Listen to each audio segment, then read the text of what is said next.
Hello there, this is Debbie Heiser, and I am so stinking excited to share this new season 4 with you. And I can't believe that this is already the 4th season of Lead Your Life with Debbie Heiser. And I just want to thank each of you who listen. And my hope is that the tools, the thoughts and experiences I share, as well as the work I've done to love myself, love others, and love the work I'm called to do, that also helps me lead a truly lit up life, will help you move into a more lit up life yourself. A few things to look for in this season. Super excited to share that we're going to be coming to you now every week with episodes jam-packed with information to serve you. Every other week, you'll hear from a guest who's leading a life that they love, and I'll be asking them to share their stories, how they got there, and any thoughts or advice that they can give you, our loyal listeners. We have new music too, and I'm so thrilled to introduce this song called Ride, sung and co-written by my friend, Miss Jackie Wilson. And she, along with her collaborators, Tyler Banks, David DJ Lee, and Chris Renee, are super talented and generous, as this song fits perfectly into the thought of stepping into your best life. To follow any or all of these talented folks, check out the show notes for their social handles. Thanks again for listening. Enjoy season 4 and do us a solid and leave us a rating and a comment to help us be able to share more with people across the globe. Now, let's get started with this episode. You're the only one who really can transform your mind. Hey there, folks. Welcome back to another episode of Lead Your Life with Debbie Heiser. And I am here today. For those of you that see the video, I have my KU Jayhawks on. They play this afternoon. I'm taping this in the middle of March Madness, although this won't come out until later. I want to say May. But, and I'm wearing these in honor of my mother. These were hers, and she was a huge KU fan. So part of that fits into today's topic, which is about showing up for yourself. And how do you show up for yourself? And I guess in some ways we need to define that. What does that mean? What does it mean to show up for yourself? And so I would ask that you give some thought to when you are in a situation where you're with other people, how are you showing up with them? Are you showing up as your best self? Are you showing up joyfully? Are you showing up happy? Are you showing up grateful? Or are you showing up in an attitude of resentment? And part of why I ask this question is a lot of times when we feel obligated to do something, we'll show up with more of a resentful attitude versus that of joy or happiness. And so it's really important. I found that I've learned throughout time somewhere that it's not okay to always be honest about what I'm feeling, or many times in my life, I would agree to things when I really didn't want to do them. And so then that would lead to me showing up in an energetic way that potentially wasn't authentic and or came across a little bit passive aggressive because it wasn't really what I wanted to do. And so I showed up that way. So it's all about this intention of how you show up. So when I talk about showing up for others, it goes back to the guiding principles of I'll be 100% responsible for myself and 100% responsible to you. So I'm responsible to show up in my best self for you. And then I would ask the same of other people when I'm in relationship with them. But what happens is it's really important. Now, for me, God is my basis, and there is scripture that says, love yourself as you love your neighbor. And for me, I see a lot of people, my private clients, people I work with, that ultimately they don't love themselves. And we forget that second half of scripture. We say, love others, right? Like love our neighbor, but then we don't say it as we love ourselves, because how can I love someone else if I don't have my own self-awareness, if I don't love who I am? And I'm not talking the stories that we get in our head that these are egotistical, right? That we're then going to become presumptuous or whatever it is that those messages are. But it's really, and those are messages I had to get over, that loving myself means I show up for myself in the best way possible. So what does that mean? It means, am I taking care of myself? Am I going to the doctor's appointments if I have something happen, right? Like I had some chest pressure back in August. I made an appointment, went in and saw the cardiologist, made a stress test appointment. Now, granted, with COVID, it was a little different. Their staff got COVID and couldn't come in. Then I had a cold and couldn't go in. And so I finally was able to get in, but I'm much more apt today to set up appointments for myself to take care of my teeth, right? I had to have a crown put on a tooth. And so I could have easily put that off. So it's about showing up and saying, I'm important enough to take care of that from a physical standpoint. Am I putting foods in my body that honor my body? Now, we all have times, right? And I don't look at food anymore as good or bad. It's just, how does it make me feel? And you'll hear more about that journey as time continues on, but it's, I show up and I take care of myself. So that's the physical aspect. The other aspect of this also is about emotionally. Am I taking care of myself? Am I surrounding myself with people that I feel are honest with me, that I am honest with them, that care for my feelings, that are open to discussing feelings, are open to discussing if something triggers us? And talking about that in a mature way versus being passive aggressive about it, which, these are learned behaviors that are hard to break. And ask me how I know. I've been working on these for quite a while. It's also about energy exchange. There are certain people that are in my life that I gain energy from, that when I'm around them, I leave feeling like a better person. I leave having more energy than when I showed up in that interaction. But there are also people in my life where when I show up with them, it feels a little draining.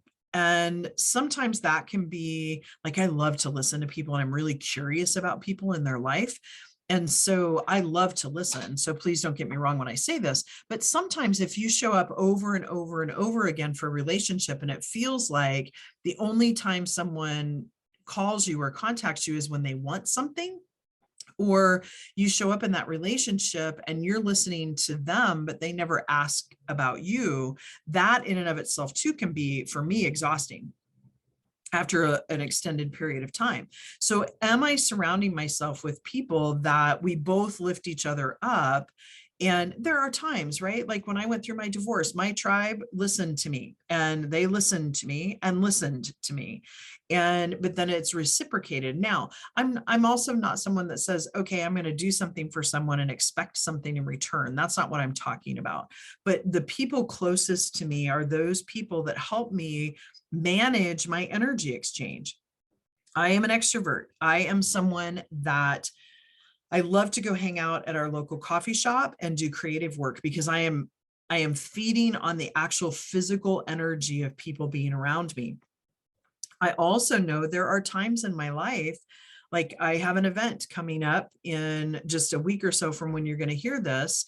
And I know I need to conserve my energy because I'm going to be pouring out to these women that are there. I'm going to be using a lot of discernment and being connected to spirit to really discern what's happening in people's lives. And so I know the week before that, I need to make sure I'm getting my 8 hours of sleep every night that's uninterrupted. I need to make sure that I am honoring myself by putting food in my body that makes me feel better, and that I'm conserving my energy and maybe not having as many conversations with people that week prior to the event, so that I can show up in a really strong, energetic form there.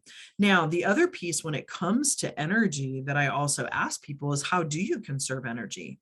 For me, I conserve energy by not necessarily being alone, right? Because I like to be around people, but part of the conservation or refilling of that energy bucket is to go hang out at Evans Brothers and do some creative work or answer emails so that I'm around other people. When I'm in my office all day by myself, that actually drains me of energy because I'm by myself, if that's a consistent, 5 day a week type of situation.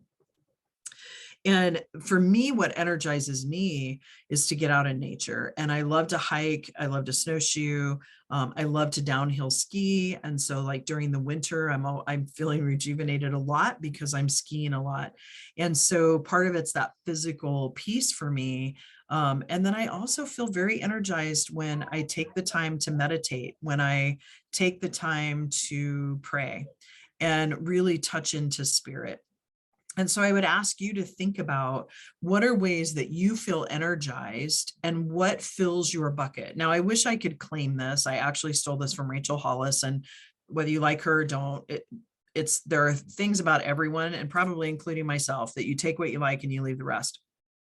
But I love this analogy about the fact that if we look at all of us as a vase, and that vase has an unending supply of energy, has an unending supply of love that comes into it. And when we pour our vase, we cut off that ability to gain energy from that unending source. And we're pouring out into people. And so what happens is then we end up feeling dry, we end up empty.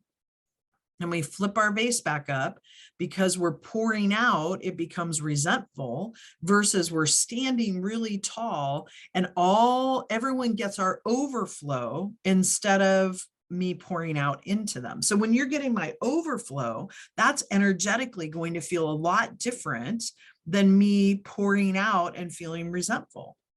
And so it's about standing tall and taking care of myself physically, mentally, emotionally, and spiritually, and being able to then feel solid. So part of that is self-awareness, which is one of the 10 characteristics of a servant leader, which I'm going to do a podcast series on later. But it's really then about how do I then gain energy and then also pour out energy or give energy as an overflow versus cutting myself off from that. And so the other piece of it is I would suggest to you to then do more of that gives you energy. Now, the last part of this around showing up for yourself that I want to talk about is about trust. And many times what happens is we learn through childhood, and then as we become adults, not to trust ourselves. We question, right? And I'm a firm believer the universe is a universe of order and clarity. And so when we are confused, that is not of spirit. That is not of universe. That is not of God. God is a God of clarity, not confusion. And so it's about learning to trust yourself again. And we are taught over and over again not to trust ourselves. A lot of times these are subtle messages. So I want you to think about, when was the last time you didn't trust yourself? And then what was the last time before that? And then what was the last time before that? Because ultimately we learn, as an example, when we're younger and our parents say, hey, what would you like to do today? Or here's a classic one. We go out to eat when we're young.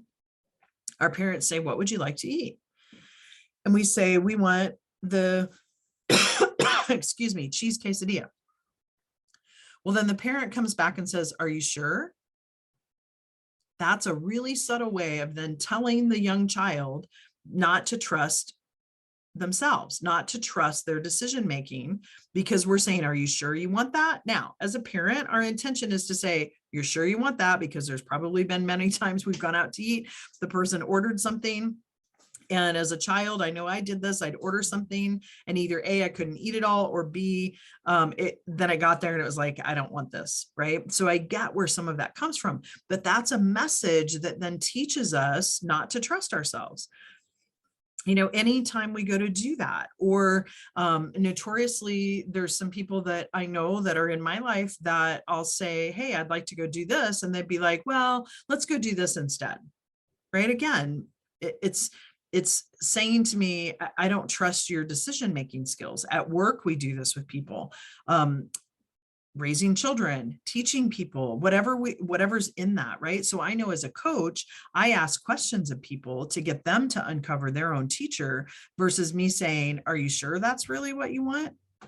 It's more of, think about that and tell me what it is you really want, right? Like switching that around so that we're not questioning their trust in themselves, but just asking them to reconfirm.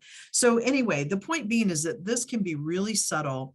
And I would ask you to think about, when was the last time you trusted yourself? For me, I used to go out and ask everybody. I'd go to make a decision, and then I would go ask everybody what they thought of it.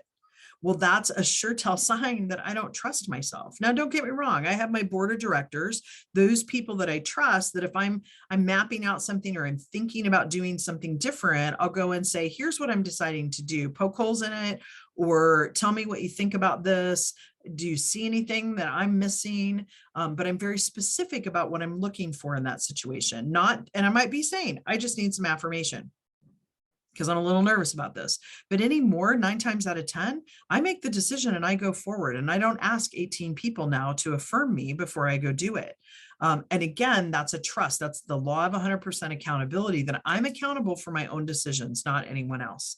So I want you to just give some thought to this, kind of unwind and go back in life and see where it is that you learned not to trust yourself, where it is that you have shown up for yourself in a way that felt really good. And sometimes too, I talk to people about, it's also about the exterior and making sure that you feel like you're dressing the way you want to dress, that you feel good about that. I mean, nothing against it. I love flannel shirts, but I got rid of most of my flannel shirts. I still have one because I always felt dumpy in them. I just didn't quite feel, now I love flannel shirts and I think they look great on other people. So please don't take offense that, because in North Idaho, we wear a lot of flannel shirts, but for me, it just didn't feel like who I was. And so therefore I got rid of them. And I now am wearing things that I feel like are a representation of who I am, and they actually give me energy, and it helps me trust that I know who I am. So I would say, just take a look at all of these different areas. Where do you trust yourself? Where don't you trust yourself? And figure out maybe what's causing that. And then, are you taking care of yourself? Are you allowing that unending flow of water to come into your pitcher and letting other people get your overflow versus pouring out and feeling resentment? And with that, this is another episode of Lead Your Life with Debbie Heiser. If you would like to dig into this a little bit more, or you're a business owner that feels like you're living your Groundhog Day over and over again, expecting different results and wanting to get out of the hustle and the exhaustion, give me a call. I'd love to have a chat with you about it. I give a free consult, would love to chat with you. You can find out more at www.leadyourlituplife.com. And I look forward to speaking with you. Have a great day. You can find your own kind of freedom.